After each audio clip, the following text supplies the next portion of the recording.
let's bring.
Hello.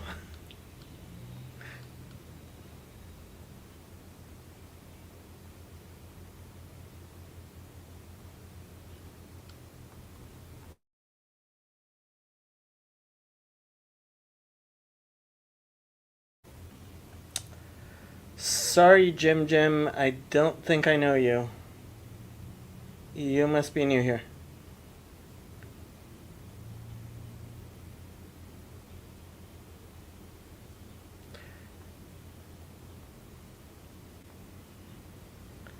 Somebody asked me for reaction to this video. So let's see what the video is like.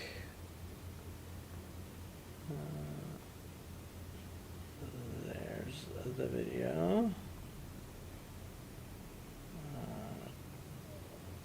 Screen. Well, don't want to do full screen.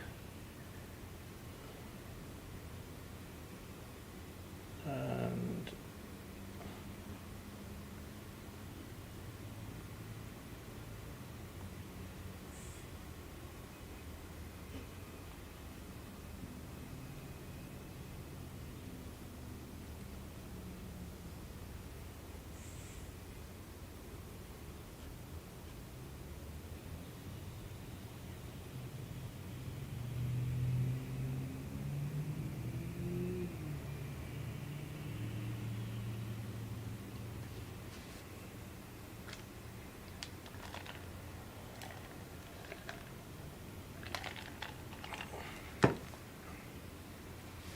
they skipped Sinai. OMG. Come on. You can't skip Sinai. Glad to hear you're my biggest fan. I did not know this. There are like a bunch of people watching. If anybody wants to come on, there is a link pinned. Please do turn on your video though.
Hey, Ben.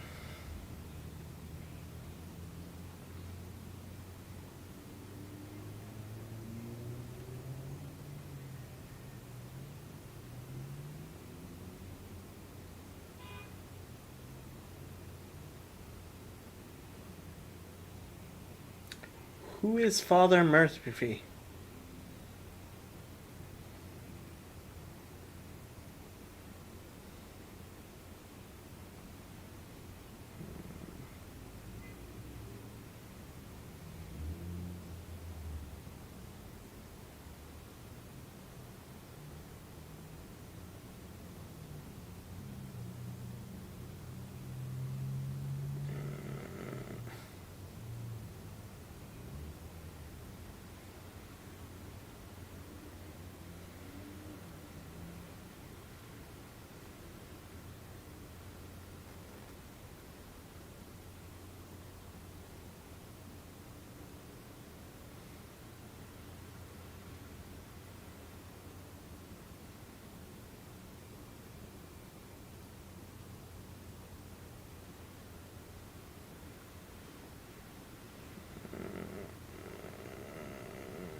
OMG.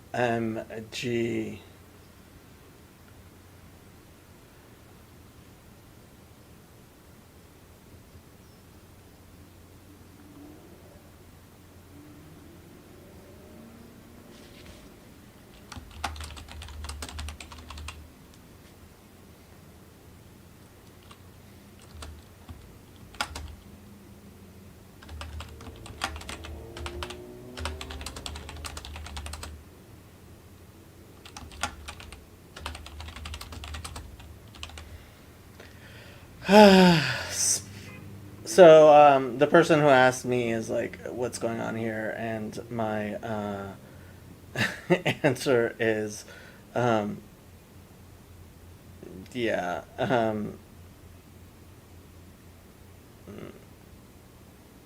like, come on. This is incredibly Christian.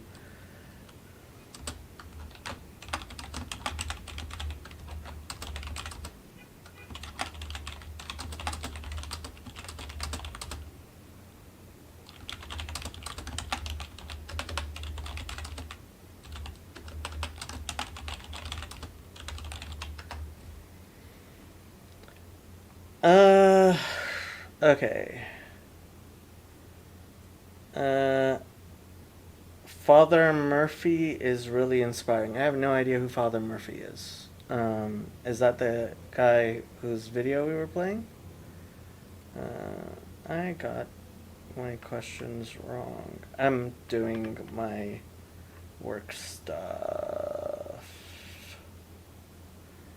Uh,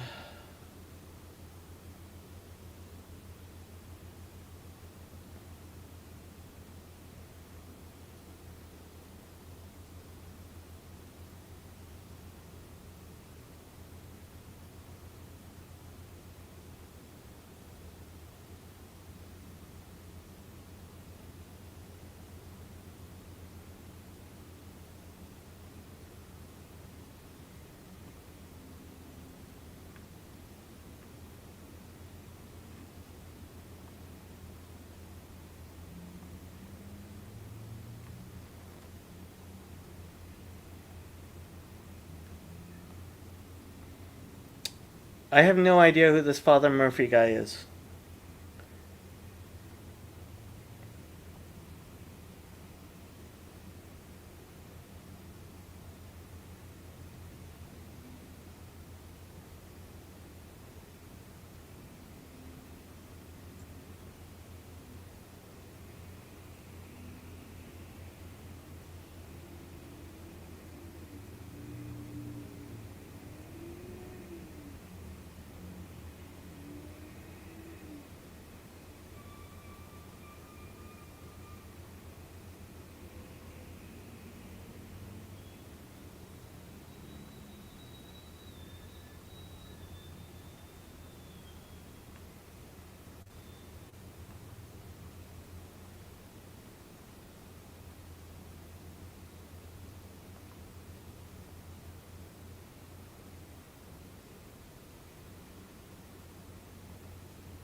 I look like Father Murphy. I have.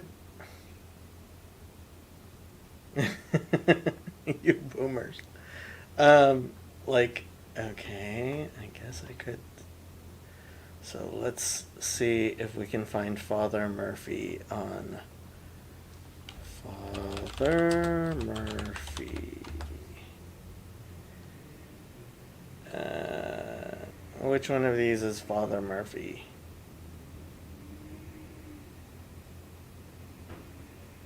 I don't look like any of these Father Murphys.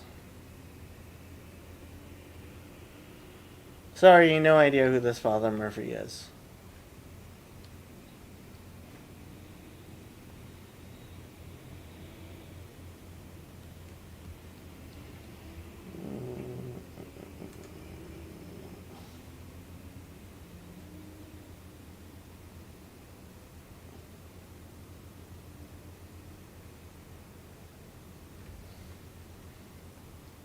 Nissim Black has the keys to the city of Jerusalem.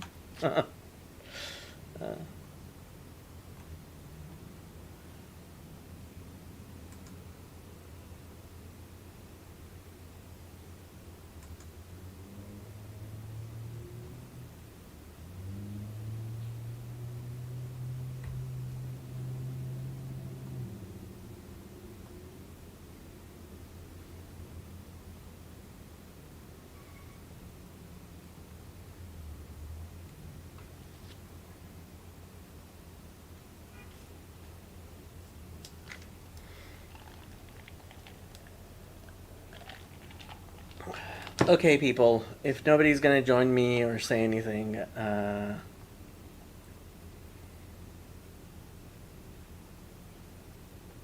should probably get back to work. And pretend that I am a actual human being with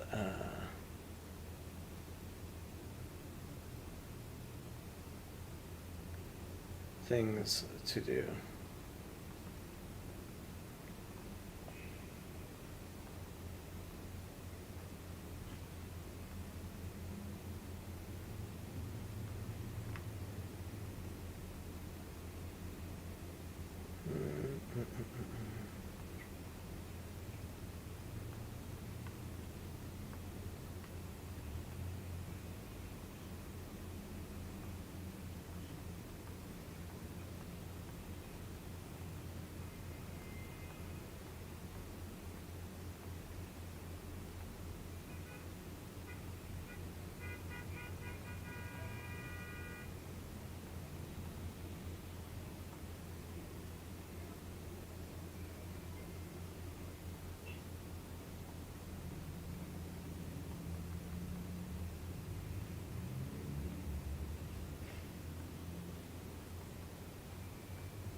Technology is technology. I should pay attention to my stuff.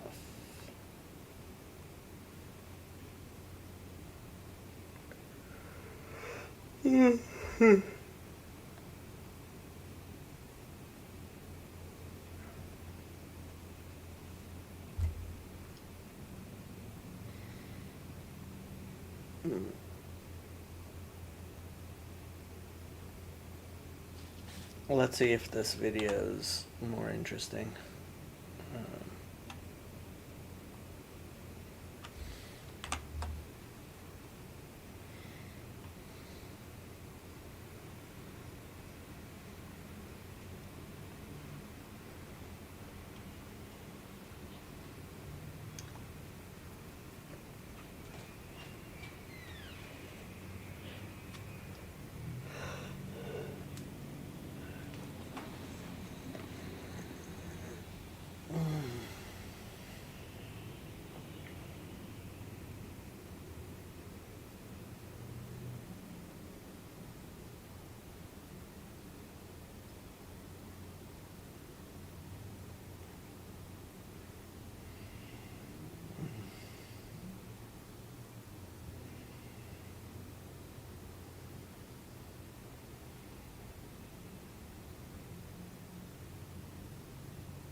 That's actually Yiddish, not Hebrew.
This is pretty smart. I have to agree with him.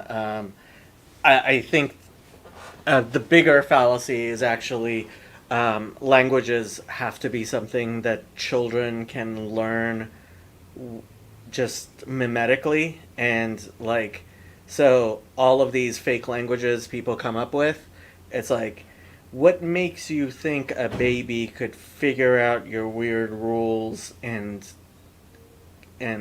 propagate them without instruction?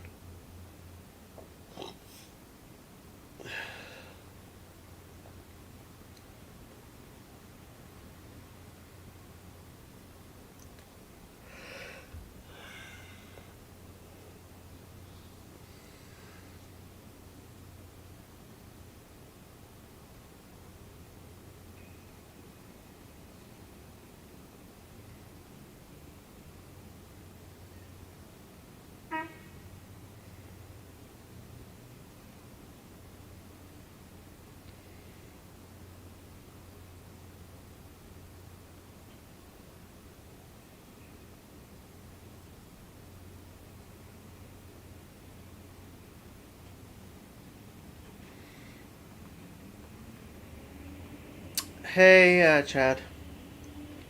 Cryptophagia. Oh, right. I think I have heard that. Yeah, twins making their own language, but then nobody understands them, and so like, yeah.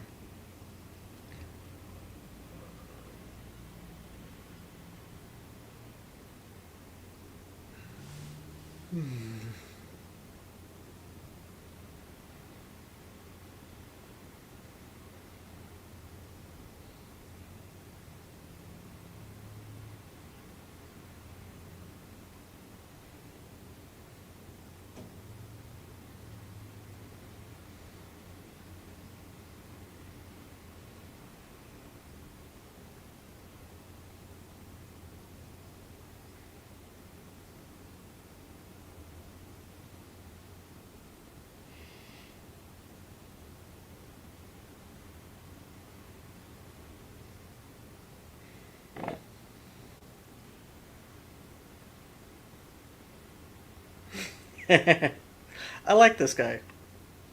I should probably subscribe to him. Maybe not. um, yeah.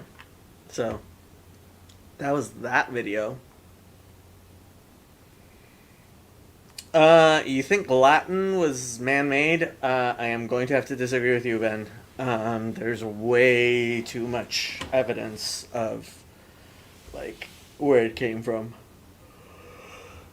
Indo-Aryan languages. Yeah, and frankly, I don't think human beings, including Esperanto, I am not aware that Esperanto has become. I am not aware of human beings constructing languages that babies have been able to pick up without instruction. That's actually a good question to ask.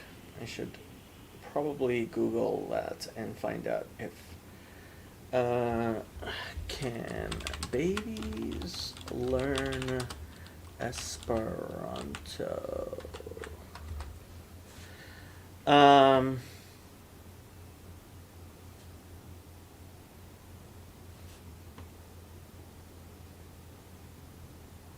so there's an article in the New Republic.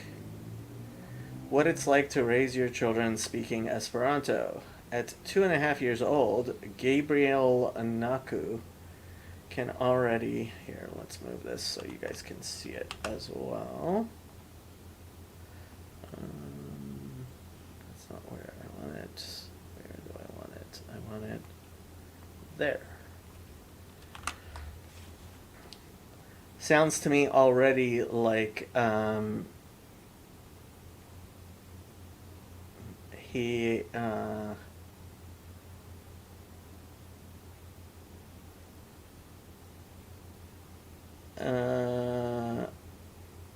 yeah. Also doesn't sound like they tried teaching a baby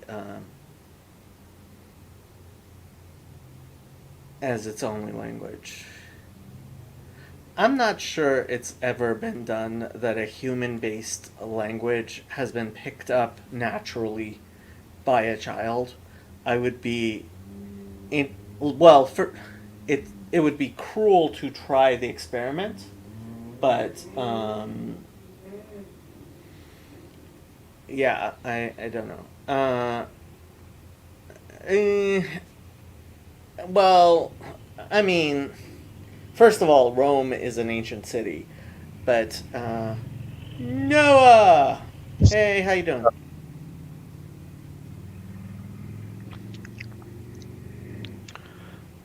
Hey, hey. But Latin can be that like linguists do trace it back to Indo-European languages, including ancient Persian and Hindi. So yeah. Um, Noah, what are you up to? I just saw you were on, so I just popped over. I heard you were talking Esperanto for a second. Yeah, we were talking about man-made languages. I am not aware that any baby has ever been taught um, a man-made language just naturally the way children pick up natural languages, and that's part of my belief that human beings are a little silly in thinking that we can just create languages that'll work as well as um, well, here's a baby supposedly speaking in Esperanto, so maybe I am Well, wrong. a baby can pick up any language. But do we know if that baby can? Is that? Are Now, we? Yeah. organically create their own. They can organically create their own languages too, like my daughter did, for sure. Right. But my question is, if you make a if you make a language and then a baby learns it, Okay. is that going to be the same language you made? Like I want to know if it gets learned the same way natural languages do. And I don't know. I mean, this is just an empirical question. I do not have the answer to. Well, I I guess let me I don't answer from assume that like you do. a different direction and see if it covers it, because I'm still struggling to understand the differentiation. But basically, before the age of 8, we don't really have concrete concepts inside of our head as to what a thing is. There's the synapses haven't really formed yet, so you can just insert anything you want into a baby's brain as they're forming, and they'll start to create those synapse pathways for that language or that construct or anything else. Like if you left a child with dogs forever, it would talk like a dog. You know, But that's the thing. No, like there are human beings who have been left with dogs. Like there was right? this They one have woman. language difficulties later in life. Right. And the question becomes, are there building blocks to language that are, you know, we don't really quite understand how children pick up languages exactly. And if you are able to create a language, um, yeah, sign language actually, but sign language isn't language. I mean, it's very very different. Yeah. It's Depends on the so concept of language. It's communication of idea or thought into the world. I would like to see if a child that was spoken Esperanto to only would develop a version of Esperanto um, that is coincident with what it was taught. Well, in It this helps way, I if the guess I would yeah. define Esperanto in a way that of what I think it is. It's basically just a whole bunch of linguists got together and looked for patterns that they saw through different languages and said, okay, I think this pattern will help people across different languages to find a more common root that makes more sense. So they're just trying to engineer something Right, that they but think will cross over better for people.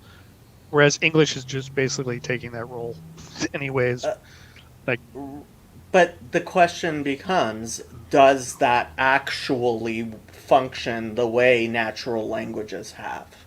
um, it's definitely more G planned out with very little history behind it. and Um, I just want to see empirically if it works or not. Jesus is King says it helps if the baby has at least one other person to continually speak the language to. No, yeah. I'm talking about a situation where you have like a couple who speak Esperanto, just speak Esperanto at home. If their baby will pick up Esperanto the same way that when you have a family where they're speaking English, the baby picks up and starts speaking English. I think there's a bit of hubris involved in assuming that you can actually as a human being construct a language that will then function in that manner. Um,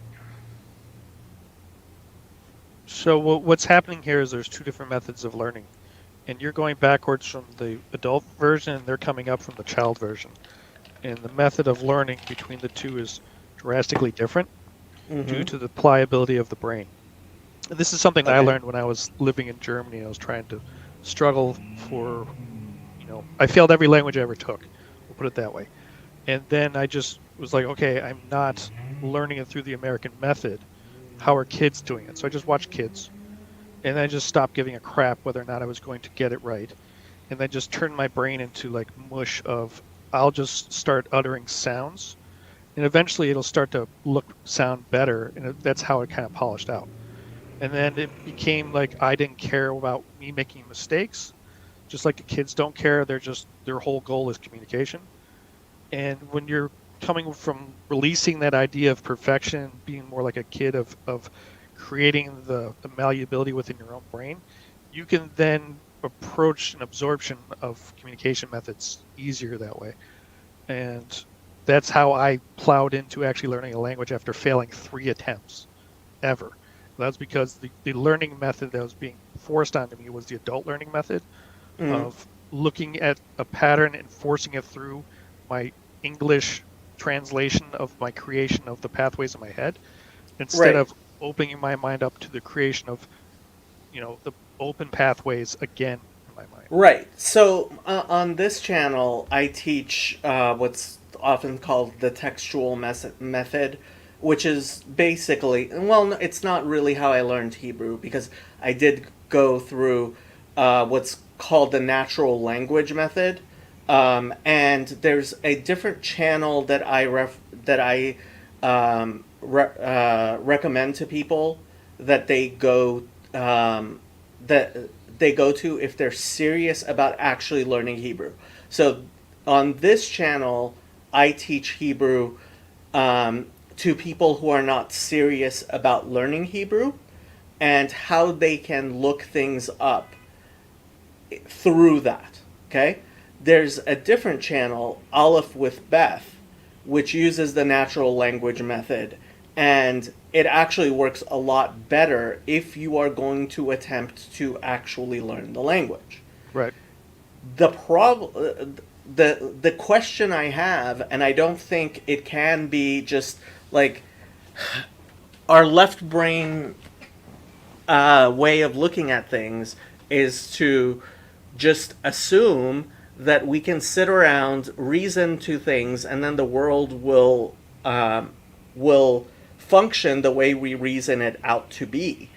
And so there, these people, including the people who came up with Esperanto, they make these languages and they assume that it will be possible to acquire these languages through natural method by people who don't know any other language, and I see no proof of that whatsoever. I think that's something that has to empirically be tried out. It's possible that it will. It's I also think it's very possible that it in an won't. immersive state when there's enough people around where the brain can just play the game of, figuring out the pattern. Well, But that's without the that thing. being That present, then it's not the possible. pattern, but that's the problem. So this is so you know about diphthongs, right? Right. So the reason why people who who learn language like Persians who learn English end up having a Persian accent, or people Italians who learn English end up with an Italian accent, right? Is because of diphthongs. Is because their mind has formed certain, Methods language. of creating a sound. Yeah, that and so they use those when they learn English. And so like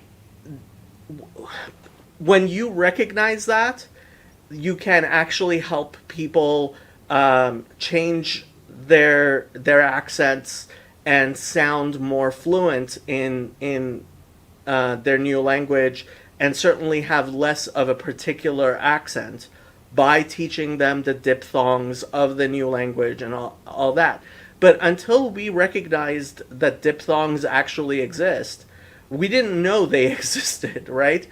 And human beings were learning languages in that manner because that's how it works.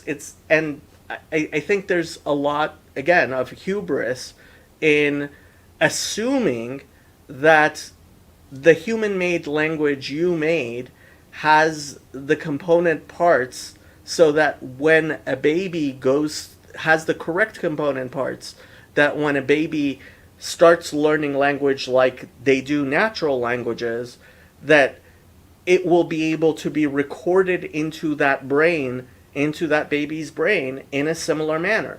That is an assumption you are making. Now, just like the assumption that we used to make when we taught people languages, that we didn't realize there were diphthongs, that they were recording things in, and that's why they couldn't hear the difference between, like, my parents still have a very hard time the difference between the word coach and couch.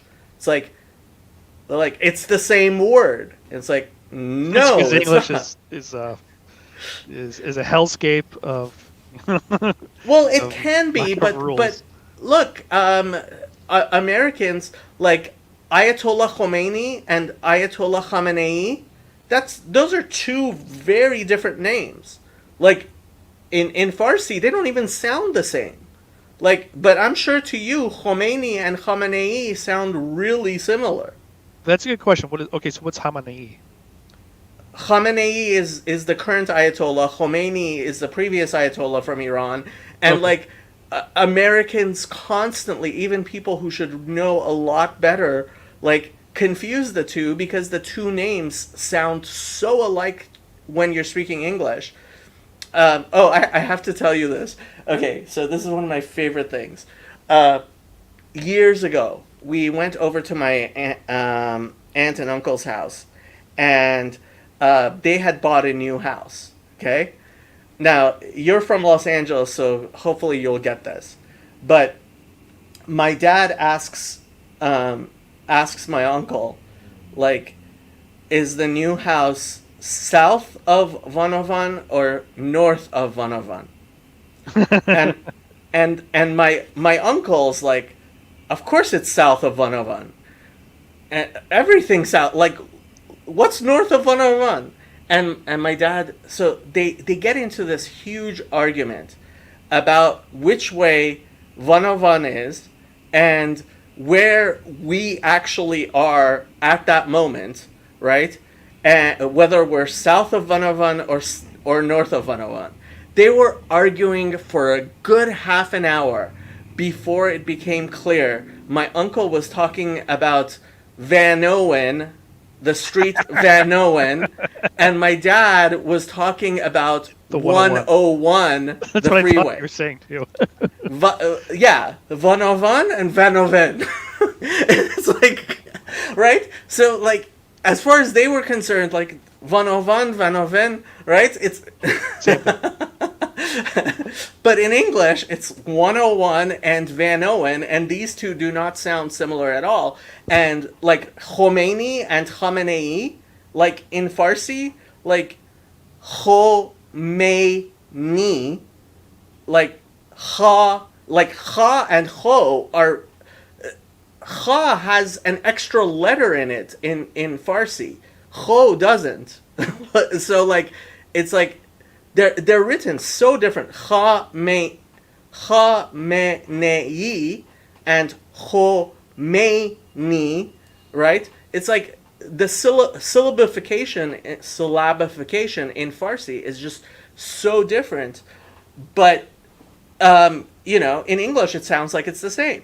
And so I have to wonder if a child, if a baby, if the way natural language is transmitted from generation to generation can be replicated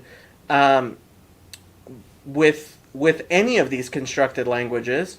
I actually would suspect that it's pretty likely that the first generation leap would be incredibly huge, and there would be all kinds of grammatical rules that would be either dropped or changed by that baby in ways that we would be surprised about. And that this is the type of thing we've noticed, like trying to make AI has there's a reason why cognitive science is changing how we understand everything, because when you actually try to put into practice all our theories about how the world works and how our mind works and make a computer do that, it doesn't work how we think it does. Well, sure. I mean, language being passed from one evolution to another, it's going to have Darwinian pressure to it, and just like all language does, just everything polishes, everything evolves. So language from one generation to the next will always change, and I don't think But that can ever not happen. I have to wonder what the encoding mechanism is, and I don't think it's as blank slate as we imagine it is. I think there's probably so this is the whole thing with Chomsky and universal language, like if there's a basic thing or not.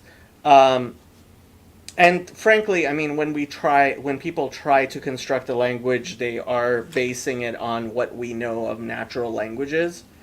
But again, I think we're way too wedded to the blank slate idea that a lot more is possible with our brains than we So, think. on the thought pattern that you're thinking of, you can start to get closer to that when you get down to root words that have single or maybe poly syllables to them. That's where you start to get into things that have like a universal cross. So if you can look back on the etymology of language, you can start to see where like Farsi is connected to English if you start getting back to the words for like bear. Right. Right. or Madar, mother, yeah. pedar, father, baradar, brother. Yeah, and that's the you know, it's actually really interesting stuff. That book Loom of Language, um, which I it's an annoying book. The writer is an annoying person, but it actually is kind of disheartening that it has not been um, more widely the information in it should be widely disseminated, and we we simply, I mean, we spend a lot of time teaching our kids how to um, how to diagram sentences, right? And instead, I think we should be we should we should be at the very least like teaching the basics of language families and differences between language families and Oh things yeah. like that, Well, the best which way we to learn don't. English well and English sentence structure is, teach a kid Latin, teach a kid German, and then be like, okay. Like, in order Well, to learn German, I had to learn sentence structure, and then I started to understand like nominative, dative, and accusative, yeah, and then I started yeah, to see like, okay, Shakespearean English branches off from that point. You can see of thee for thou, and right. that exists within German, but we just got rid of it in English. And I started to I started to find English language stuff having more meaning when I had a reason to give a crap about it on there. But you know, it was just one of those things where I just was living there and I was determined to learn and nothing would stop me. And I just kept on going, okay, well, oops, I messed that up and just move forward. Like when I went into college in Germany to learn German, they were giving me C's. And it was hilarious because all they ever sat there doing was just like, oh, you conjugated that wrong. Oh, you spelled that wrong. And I'm just like, you know what? I'm talking to you, back and forth. I'm not translating in my head.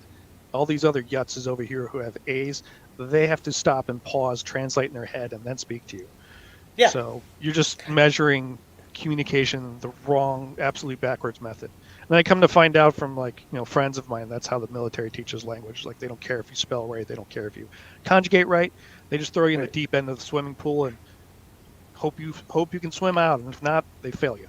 No, people have really started switching to the natural language method, and that's why I do recommend Aleph with Beth to people. Like, if you're serious about learning Hebrew, you should be looking at something like Aleph with Beth. Um, the the textual method that I use is useful for somebody who's like actually trying to translate. I think when you're trying to translate from one language to another, when you're trying to analyze text, Yeah, you're looking um, for details oriented in that. And you're not necessarily looking to be able to communicate it as a whole to another right, person. and I could not compose sentences in biblical Hebrew. I can read biblical Hebrew, but I can't compose sentences. Well, I kind of can just because I also like when trying to speak modern Hebrew. But modern Hebrew is very different, and the natural language method. So when I learned modern Hebrew, it was through the natural language method, and that's because when modern Hebrew was, well, it's not a constructed language, obviously, but it was, like, Eliezer ben Yehuda actually sat down and it was like, okay, let's take ancient Hebrew, biblical Hebrew, rabbinic Hebrew, modern Arabic, and try to make a language that all of us new immigrants to this country can understand and speak. And they they taught it to people through the natural language method, and it's still taught to immigrants through natural language methods. And when I took Hebrew in college, it was also taught, like people talk about ulpan, that's the natural language method. And yeah, I mean, This is actually one of the things that I say, and Rabbi Tovia Singer says, that pisses a lot of Christians off, but I think it's true, which is Christians deliberately don't teach their kids Hebrew. They wait until somebody's getting a master's degree to teach them Hebrew. But yeah. Yeah, well, they don't even teach them Greek, so or Aramaic for that matter. And it's most Westerners just suck in language if they're English speakers because they're conceited in the fact that they never have to. But here am I speaking in my Spanish is pathetic. I should have that better, but my German's still pretty good, even though I haven't effectively used it. But I can still read in German. So I would say a majority of my clients prefer a language other than English, and the vast majority of those are Spanish. Okay. But yeah, so if I could do speak Spanish, it would open Spanish. up so many doors for me, and I need to. Mm. Oh, you mean in your business? Yeah, I mean any business, honestly. See, the thing is, like, the people I talk to in Spanish generally tend to be low income, Hmm. and so it's I don't think it's in any business. I think if you are dealing not with low income people, Spanish really isn't that useful because even the people who like speak Spanish at home, like I speak Farsi at home, but even with my parents, if we're talking about something serious, we switch to English because um, because of like all the jargon and technical words. So like it just makes no sense to speak in Farsi when we're talking like I'm talking to my dad about how to put, a table together or whether the computer's working or not. Oh, like keep on talking about Wi-Fi and like connect and it just makes no sense to speak in Farsi.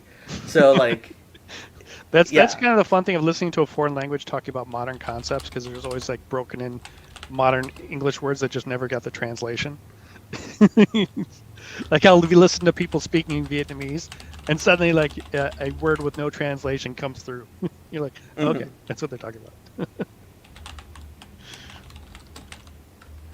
Which now that I have that ability to listen without having to translate in my head, I start to see patterns a lot more, and like I can read Vietnamese menus.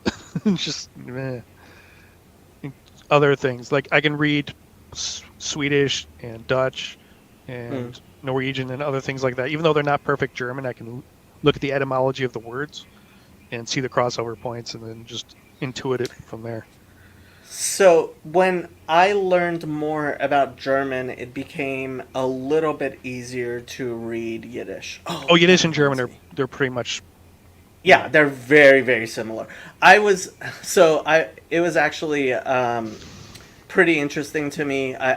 I assumed that the word Teich in English is I assumed that the word Teich is German because it certainly is not Hebrew. Teich, Um, Teich. Most people spell it Tisch or something like that. Yeah, Oh, okay. it's a Yiddish Kid. word, but it definitely doesn't come from Hebrew, and it means to translate, right? Huh. So when like in a yeshiva, right? If you're reading a language, somebody will say to you, "What is the taich?" They mean, okay, so what does that mean? What explain it, right?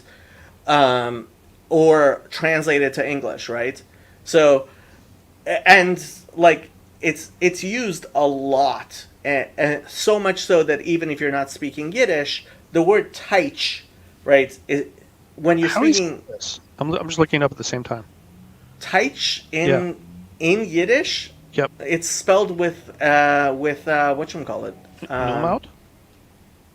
No. Teisch. Um, so taich.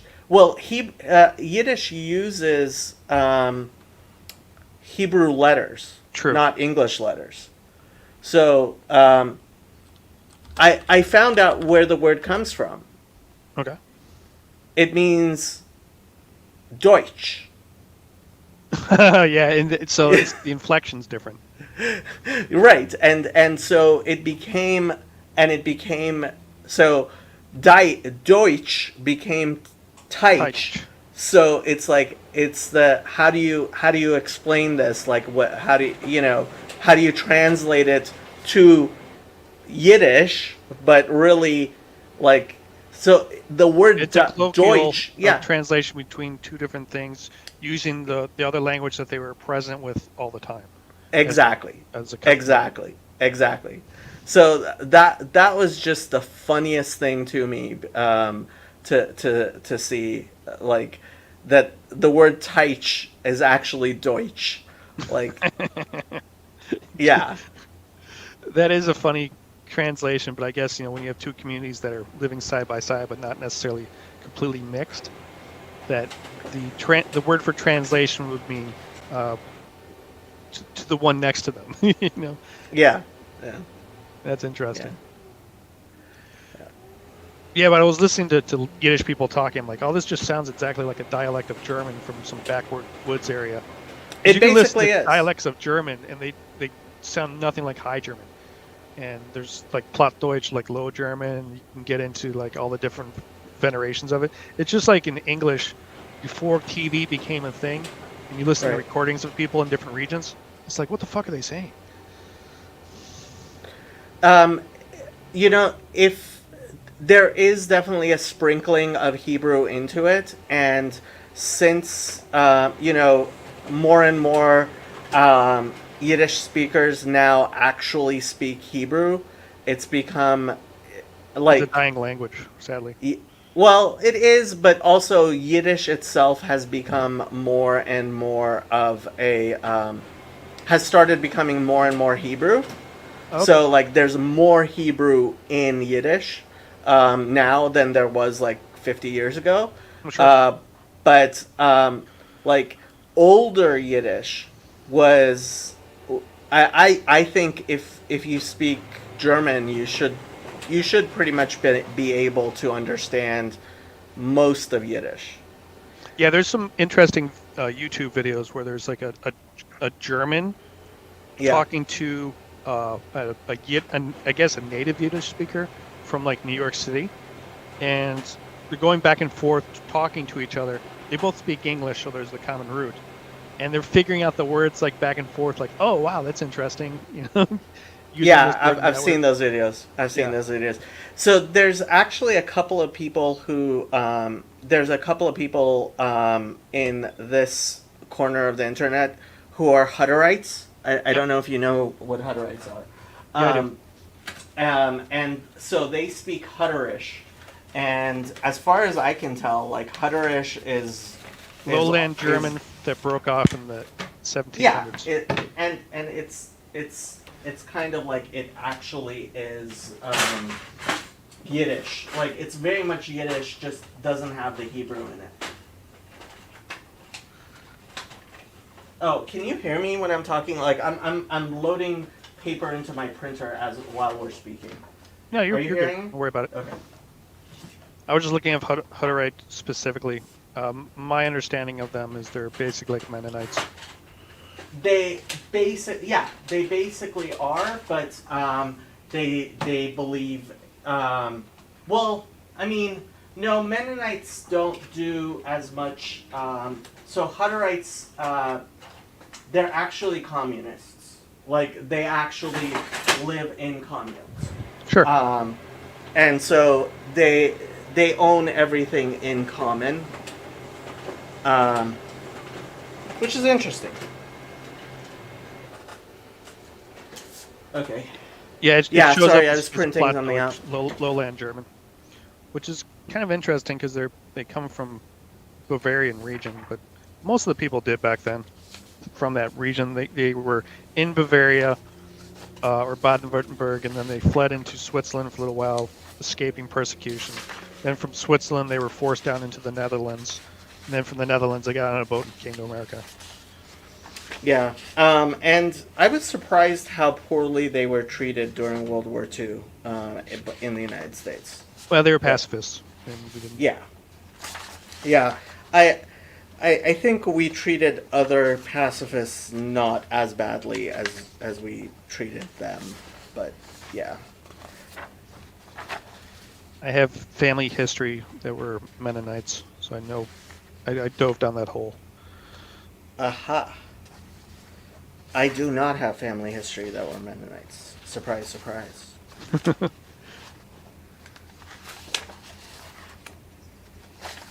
And we have old letters in the family speaking German through the 1880s or so, 1900s. Mhm. I stopped speaking German once World War I happened. I see, said the blind man. Yep.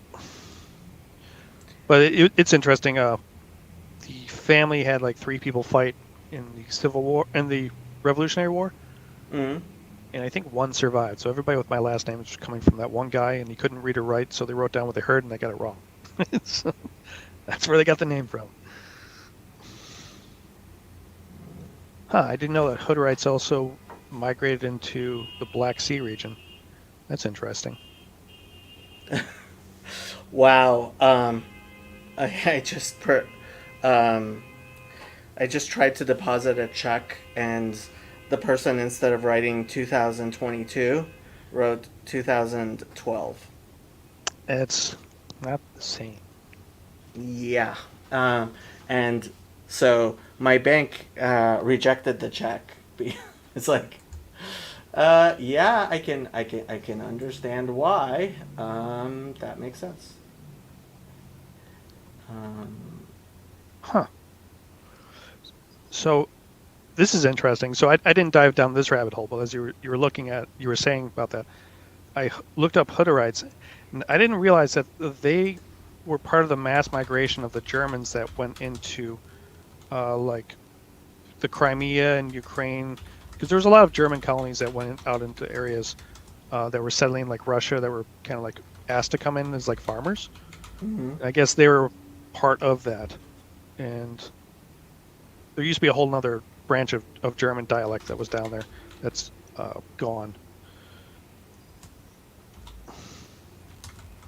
Sorry, I go down language etymology rabbit holes because I find that history to be interesting. I think everybody goes down. Like, the internet has done amazing things about people's curiosity. Oh, you want to hear an interesting rabbit hole that I went down that most people don't know about, and many people won't agree with necessarily. So Spain, prior to the Christian conquering, I guess, I don't know. There's the period in time when the Moors were controlling Spain, and then the Christians came in. And that's when the Inquisition happened with the problems with the Jews who were then forced to convert, the conversos. Prior to that point in time, there was a whole branch of Christianity that existed there that was also at war with the Pope, or with Rome at the time, and that version of Christianity got absorbed into Islam in a way. It was a version that didn't believe in the Trinity, so they were non-Trinitarian. They didn't necessarily believe in Jesus as a god. They kind of looked at him like a prophet, and there was a few different versions of that, but the most well-known version of that was it's called Arianism, not to be in any way confused with the Nazi form, but right. Yeah. And they used to live side by side with the Jews and with completely in peace. In fact, there was basically the fall of Rome didn't actually happen like we were told in school, where it fell in like 470 whatever. Right. What actually happened was the Germanic people came down, and they had been converted to their form of Christianity, which was non-Trinitarian. So the Trinitarian versions of that were trying to write them in as being the bad people, because there was really that battle as to what is the true Christianity. And actually, when the Germanic people came in and kind of took power, there was like a golden era that happened for like 300 years because they ran things well and they didn't wreck anything. They just kind of came in and kept on building things up. But as part of the war of what is true Christianity, they went about trying to erase everything that existed from them and then casting them as the barbarians. But the that form of Christianity swept all the way down through Spain, and it held sway when the Jews were coming in there, and they were very tolerant of the Jews because they also didn't, they weren't really Trinitarian, and they kind of like quasi in between Jewish and Christian at the time. And then they swept all the way through northern Africa. Then when Muhammad comes in, there's like this big schism within the Christian church as to what's true Christianity, and that's when the Nicene Creed was happening, and they were expulsing everybody who was non-Trinitarian out of Christianity. So half of the Christian world gets tossed out on its butt because they won't treat Jesus as God. And Muhammad comes in there and he's like, yeah, I don't believe that either. He doesn't really conquer them per se because he basically poses as a non-Trinitarian Christian also. And then later on, the people writing about his life kind of create this myth, and that form of Christianity has nowhere to go, and it just kind of gets absorbed into Islam, and then it gets codified around Muhammad's name. So, okay, yeah, I mean, I have heard this theory. So in this corner of the internet, we spend a lot of time talking about this stuff. And so Sam Adams, his channel is Transfigured. He actually this week he was his episode on Arianism. Oh, really? And yeah, because he's a Unitarian and he gets called an Arian all the time. Yeah, you aren't on Bridges of Meaning, are you? I'm in there. I just don't spend too much time on there. Okay, yeah. I mean, since we spent so much time talking about the Trinity, also, I mean, so me personally, because of my weird views about a lot of stuff, I really like Robert Eisenman as a historian. I don't know if you've heard of him. I've heard of the name. He is very controversial, but him and James Tabor, who kind of is a collaborator of his, and who was also recently on Sam's channel, they're both historians and archaeologists, and they are of the opinion, which I agree with, that the original Jesus movement was, well, everybody agrees that it was originally Jewish, but it was under Jesus' family with James, and there was a conflict between Jewish Christianity and Pauline Christianity. Sure. And Eisenman actually believes that what happened was that it was the Jewish Christians who he actually... So the question is, and I was just watching a documentary about this, where people were saying that actually Mecca is in the Quran, what people think of as Mecca is actually Petra, and that the real history around Muhammad really actually happened in Petra and Damascus and Jerusalem, and that all of this was kind of reconstructed around Mecca a long time later. And so it's, I mean, there's definitely a lot, there are way more theories than there is evidence, and there are many theories which fit the evidence. One thing that I found very, very interesting and surprising was the name Muhammad. A lot of people don't actually think it's a name at all. that it was actually that it's actually a title, and it may have been a title for a group of people. And so there's the actual history of Islam is. I want to read Tom Holland's book, In the Shadow of the Sword. He's done a few documentaries for BBC, and he has his podcast where he discusses it. But like the actual history of Islam, again, it's a lot. Well, it's worse than Christian history, because Christian history we have a lot more evidence, and with the Dead Sea Scrolls we've gained a lot of evidence. I'm actually reading Eisenman's book, James the Brother of Jesus, right now. Um, Again, there, so it's kind of like you're looking at a graph, and lots of people are doing regressions, and there's just too much information to actually definitively say any of people's theories are completely right. And since the Muslims get so touchy about their history, it becomes an even bigger problem and stuff. So I'm sure you've noticed. Yeah. Well, that's part of the reason why everything in that area that is not Islamic has been smashed, because that's the idea of destroying all history, so Well, that the story remains. what's worse is that they're also destroying the Islamic stuff, right? Yeah. It's and that's actually, so like Mecca. So this is one of the actually big things about the Temple Mount. Like the Waqf, which is the Islamic authority which runs the Temple Mount, they keep on like excavating, and they're not excavating to try to like excavate like the Israeli Antiquities Authority tries to do. They seem to deliberately be trying to destroy evidence, and so it's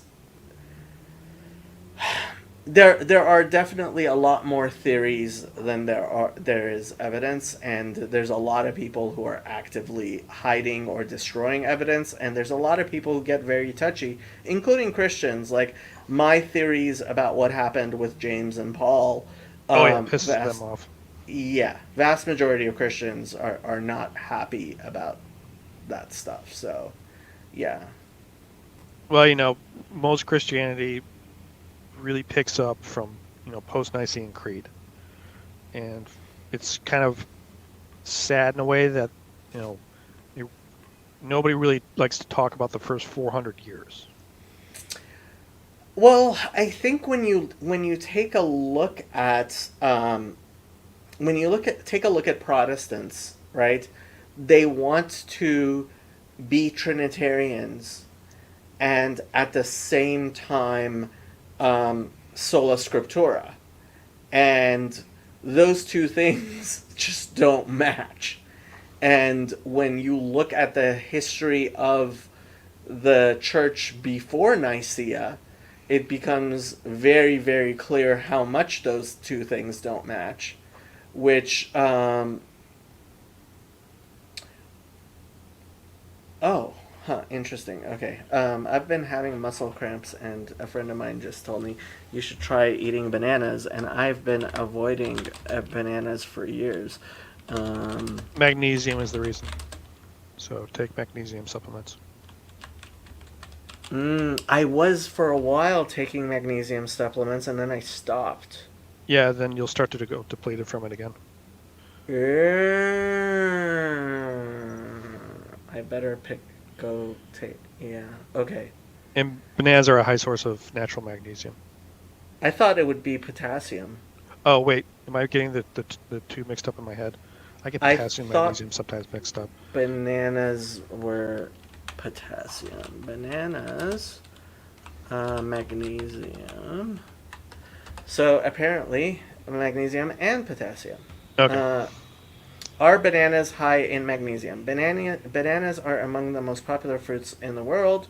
They've been known for their high potassium content, which can lower blood pressure and is linked to a reduced risk of heart disease. But they're also rich in magnesium. One large banana packs 37 milligrams, or 9% of the RDI. Yeah, if you type in cramps, potassium, magnesium, it instantly fills in on that one. That might explain it. Aha. Okay, I will have to. Yeah, I noticed when I started getting some cramps that I was low, and I started doing it again, and I stopped having them. Okay. Okay. I'm big into my vitamins. I recently I was on a bit of a vitamin kick, but I was also on a bit of a whatchamacallit kick, exercising kick, and I decided to stop. Well, I didn't decide to stop the vitamins. I got lazy with the vitamins, and then I started having cramps and aches, and I decided to stop the exercises because I figured my body needs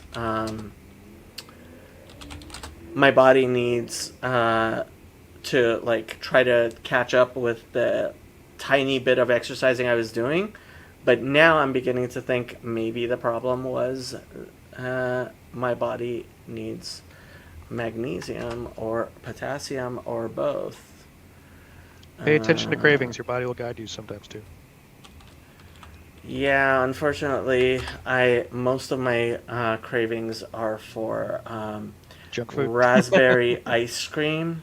Oh, The other day, I walked into, I was food shopping and I passed some black raspberry and dark chocolate ice cream, and I bought a lot and ate all of it. I personally love going to like Super King just for berries. Just for what? Berries. Oh yeah, berries. Yeah, well, berries at least aren't as bad as ice cream. Super King for some reason uses berries as like a loss leader, and they're super cheap there. What's Super King? You don't know, man? Oh man, you gotta go. Super King markets. I don't think I've ever been to a Super King It's market. it's it's owned by an Armenian. There's several locations. Oh. It's like the mixture of like an ethnic market and an actual real supermarket. So Mm. the it's an amazing place in the fact that its primary business is done through like fresh vegetables and fresh meats, and maybe deli too. It does not carry like mass amounts of junk food like you'll get in other places, but their Oh, this is prices the are place so cheap. yeah, this is the place my mom shops at. So cheap for fresh produce. That's I will purposely drive to Super King to buy all my produce just Yeah. because the prices is like half of everywhere else. Yeah, have I told you my story about a lot market? No, what about it? Have you ever been to a lot market? I've heard the name. I have not been there. Okay, so a lot market is one of these Persian markets, and it's on Pico near Robertson, and it is incredibly packed all the time, and uh, especially around Jewish holidays. Like Sure. any Friday afternoon, it's going to be crazy. Get your And Hamantasha. well, actually, I don't know that they spell this, but anyway, so it's mostly a Persian market, but it has a lot of food, whatever. So I went there. This was years ago. This was like 20 years ago. I went there, and basically everybody who shops there is Israeli, Persian, some sort of not American who usually walks into a Ralph's to do their shopping. Sure. And I get in line behind this woman who was obviously out of place, and I don't know why I ended up striking up a conversation with her, but like she seemed kind of lost and stuff, and um, I, I let her know I speak English so that like anyway, so we start talking and she starts telling me, yeah, I never come here. I would never come here. My friend is sick, and I asked her if she needs anything, and she asked if I could do shopping for her, and I said yes, and she gave me a list, and she told me to come here, and it's like it's so busy, and I would never come here again, and it's and it is like crazy busy, right? The like it is incredibly packed, and people are like going through the produce with their hands and stuff. Like it is not the type like your typical Gelson's shopper Yeah, or yeah. Ralph's Fresh Fest Yeah. shopper. It's funny, Trader Joe's has become more like this, but like Whole Foods definitely is not. But Trader Joe's has started becoming a lot like this.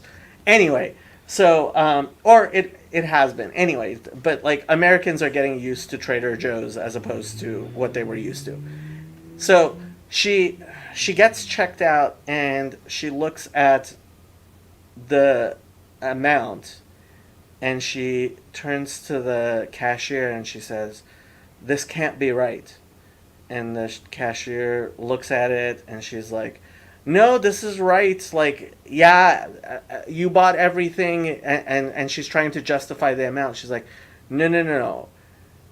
That number's too low. Like, how did I?" and the cashier's like, "No, it's fine." And she looked back at me and she said, "Now I get it."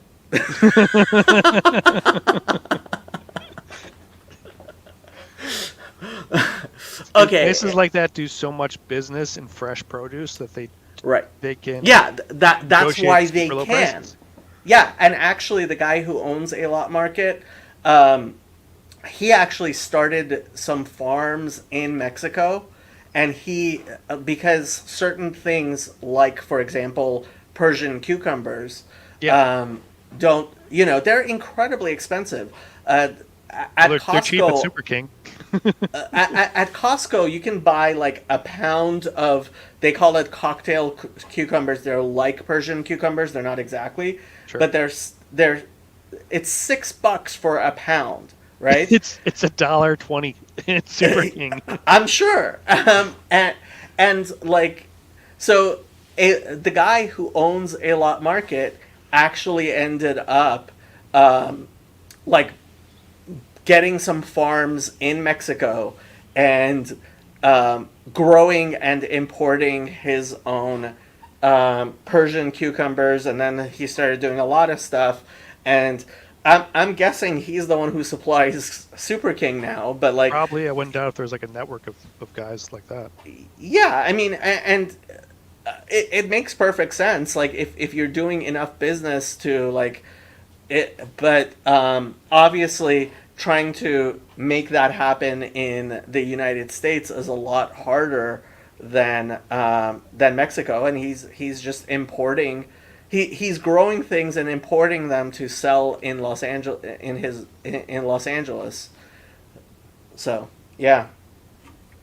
Okay, it is almost 5:30, and I am going to go do stuff. It was very nice talking to you. Nice talking with you. Have a good day. I'll see you on Sunday. Cool. Later. Bye.